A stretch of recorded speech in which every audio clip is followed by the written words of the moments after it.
Si tu n'oses pas créer de nouvelles offres, utiliser certaines compétences que tu as dans ton business parce que tu as peur que ta communauté ne comprenne pas ses choix et que ça soit complètement à côté de la plaque par rapport à ce que tu fais actuellement, l'épisode du jour va te faire complètement changer de vision. Donc ouvre bien tes oreilles. À tout de suite. I believe in you. Je suis Kadidia, maman de 3 enfants, artiste-interprète, membre du groupe Acapella, et à travers ce podcast, j'enfile ma casquette d'accompagnante pour éclairer celles et ceux parmi vous qui débordez tellement d'idées à ne plus savoir par où commencer, en allant à la découverte de votre fonctionnement et de votre zone d'excellence pour mener une vie pro qui enfin vous ressemble. Aujourd'hui, on ne va pas passer par 4 chemins. J'ai besoin de te dire que j'en ai marre d'entendre que des femmes exceptionnelles, bourrées de talent, pensent que ce n'est pas possible de lancer une offre parce qu'elles sont multipotentielles, parce qu'elles s'intéressent à trop de choses et que du coup, leur façon de fonctionner ne peut pas matcher avec le marché. Ce n'est pas vrai. Tu sais, c'est pas ta faute si tu penses comme ça aujourd'hui, parce que c'est des croyances qui sont tellement ancrées que c'est vraiment galère de s'en détacher. Mais comme j'aime les défis, aujourd'hui je vais tout faire pour faire péter cette croyance et te montrer que tu peux au contraire exploiter tes talents, tes passions dans ton business sans perdre en crédibilité ou en légitimité aux yeux de ta communauté. Allez, c'est parti.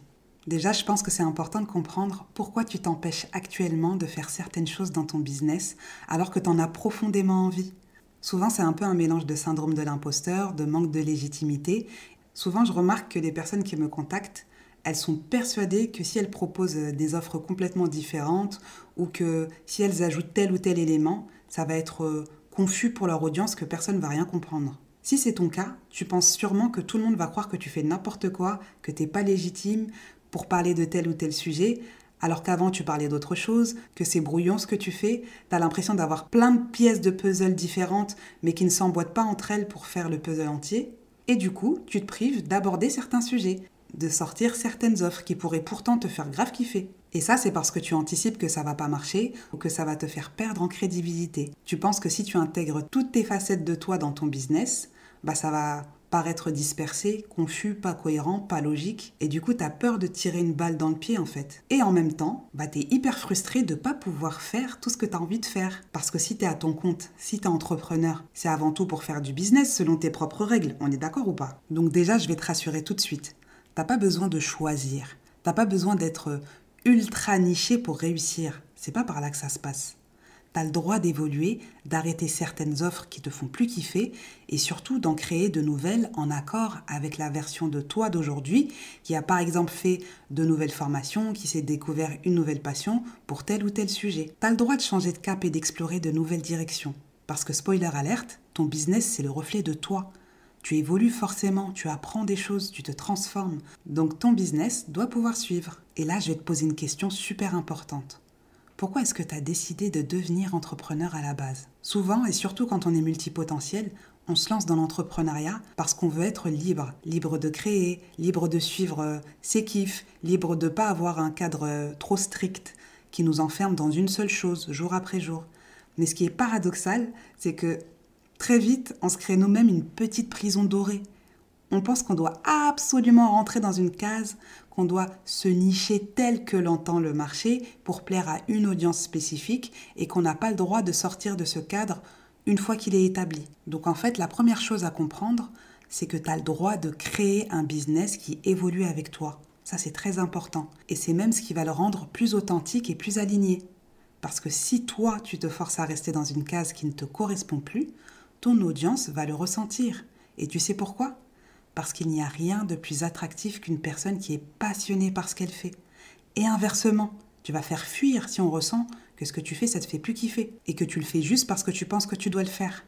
Alors qu'au fond, tu sais très bien que ça te saoule. Et ça va se sentir dans ton énergie. Par exemple, j'ai une mentorée que j'ai accompagnée et qui, au départ, lorsqu'elle est arrivée, elle sortait une offre peut-être toutes les 1 ou 2 semaines, tu vois.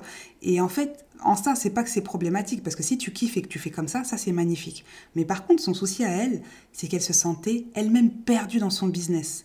Et elle se perdait dans tout ce qu'elle pouvait lancer, et elle avait cette crainte que personne ne la comprenne. Du coup, quand on a fait ce travail, on a identifié le dénominateur commun de tout ça. C'est quoi vraiment sa véritable zone d'excellence, la direction qu'elle doit prendre? Eh bien, une fois qu'on l'a décelée, qu'elle l'a acceptée et qu'elle a décidé de prendre cette direction, tout a fait sens pour elle. Elle a eu des flashbacks, tu vois, de trucs qu'elle gardait dans le placard, tu vois, des anciens projets qu'elle avait, qu'elle n'a jamais osé lancer, alors que c'était la direction qu'elle voulait prendre. Mais tu sais, je vais te dire une chose, ce que tu as peur de faire, c'est exactement ce que tu dois faire. En général, tu vas faire plein de choses parce que c'est facile, parce qu'il y a moins de risques de critique, parce que ça va plaire à l'autre, alors qu'il y a ce truc que tu es censé faire depuis longtemps, que tu sais que c'est ta direction, mais que tu vas pas oser lancer.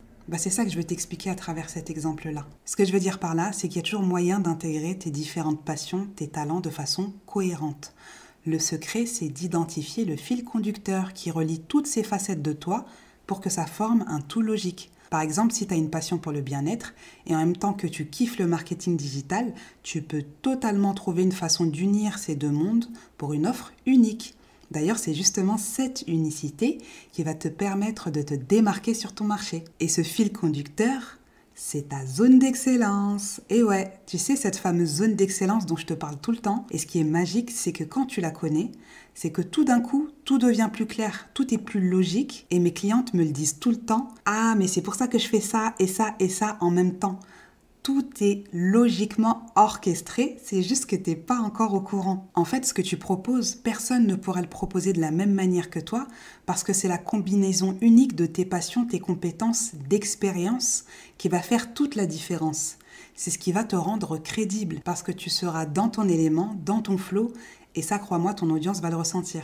Mais maintenant, parlons concrètement. Comment tu fais pour que ça soit perçu comme quelque chose de cohérent et non comme du grand n'importe quoi? La clé, c'est de bien expliquer ton pourquoi. Si tu communiques de manière claire sur tes intentions, si tu expliques à ta communauté pourquoi tu lances une nouvelle offre, comment cette nouvelle passion ou compétence s'intègre dans ta vision globale et comment ça va les aider, tout prend sens. Et là, au lieu de te voir comme quelqu'un qui se disperse, ils vont te voir comme une personne inspirante qui ose innover, qui est audacieuse et qui leur apporte une perspective différente, qui sort du cadre. Prends le temps de raconter ton parcours, d'expliquer comment tu en es arrivé là. C'est ce storytelling et le fait de voir ton évolution qui va créer cette connexion encore plus forte avec ton audience.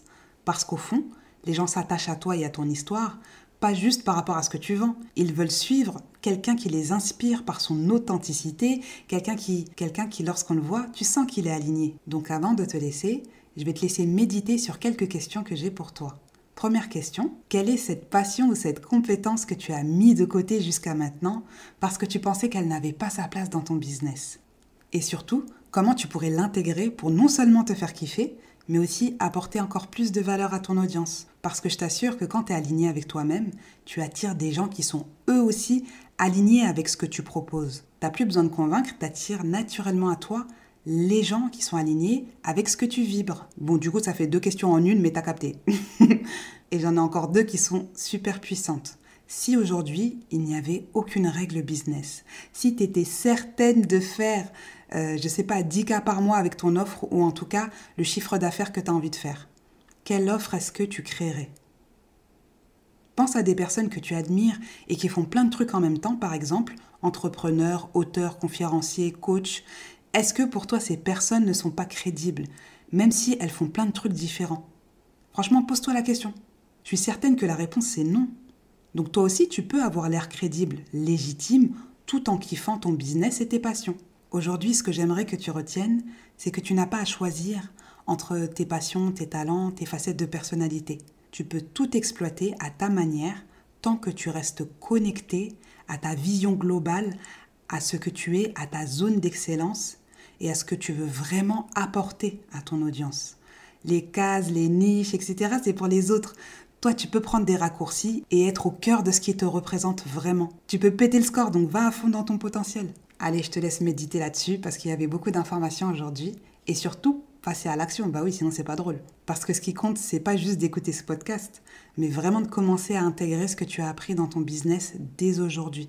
Et si jamais tu as envie que je t'accompagne à mettre le doigt sur ta zone d'excellence pour enfin débloquer ton full potentiel sans avoir peur d'avoir l'air éparpillée ou incohérente, tu peux réserver un appel via le lien qui est dans la description de cet épisode et je t'accompagnerai avec plaisir. Et voilà, on arrive à la fin de cet épisode. J'espère que ça t'a ouvert des perspectives, que tu t'es regardé d'une manière différente et surtout avec indulgence, parce que c'est très important, et surtout que tu vois maintenant toutes les possibilités qui s'offrent à toi pour exploiter pleinement tes multiples talents sans te limiter. N'oublie pas, si cet épisode t'a inspiré, tu peux me soutenir en le partageant à une amie entrepreneur qui pourrait en avoir besoin. Et bien sûr, laisse-moi un avis 5 étoiles sur ta plateforme d'écoute préférée pour m'aider à faire connaître le podcast. On se retrouve dans 2 semaines pour un nouvel épisode. En attendant, prends bien soin de toi, de ton business et surtout, n'aie pas peur d'être pleinement toi-même. À très vite, Inch'Allah.